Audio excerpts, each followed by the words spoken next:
Jason Reynolds and Brendan Kelly's novel, All American Boys, follows the life of Rashad Butler. Rashad is just your typical run-of-the-mill teenager. He is a cadet in his high school's ROTC program, is the son of a cop, has an older brother named Spoonie, and spends most of his time with his friends after school. For the most part, Rashad's life is completely normal. However, after one night, his entire world gets turned upside down.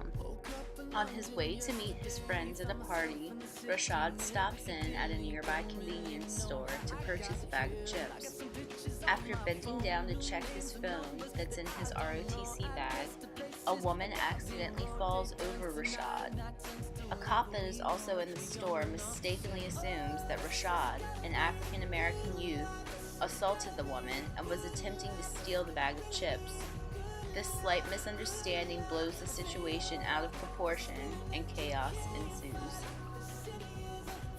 For my metaphorical construct, I chose to compare the institutional racism and the obstacles that Rashad faces in the story with a funhouse and the components from which it is comprised.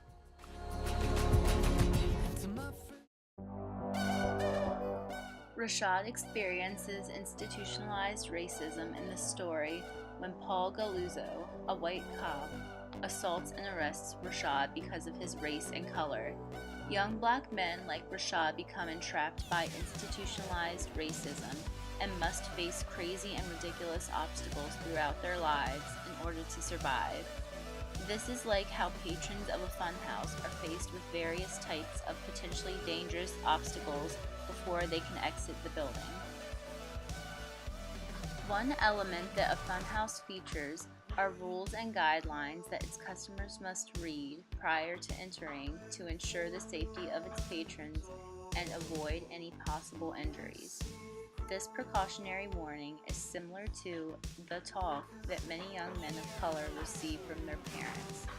Rashad mentions several times throughout the novel that his father has given his older brother and him advice on what to do if they are ever pulled over or stopped in the street by a cop. Their father, and many other parents of color, give the same speech to their children to protect them from any potential altercations with the law that may result from them being stopped. I recently spoke with two of my male co-workers, one of whom is mixed and the other is Brazilian, on the topic of institutionalized racism. They both told me that they have received similar instructions from their own parents if they are ever confronted by law enforcement officers. In the novel, the situation that occurs with Paul and Rashad becomes one of violence relatively quickly. Rashad does not even have time to explain what happened between him and the other customer before he is taken outside the store by force and shoved onto the ground. This rapid deterioration of the situation is like the slide of the funhouse. Patrons who use the slide quickly travel from one floor to the next in a matter of seconds, just as a situation between a white cop and a black youth can quickly intensify from a calm to tense situation in just as much time. Another aspect of institutionalized racism is that it has a direct impact on how society views certain individuals. Institutionalized racism emphasizes specific negative stereotypes of specific races, therefore negatively tainting how their race is perceived as a collective body. The warped manner in which minorities are viewed by society is like a warped funhouse mirror. The individual whose image is being seen in the reflection is still the same person, however, the way they are viewed is warped. I chose to do my metaphorical construct on All American Boys because I read the novel with a reader response lens.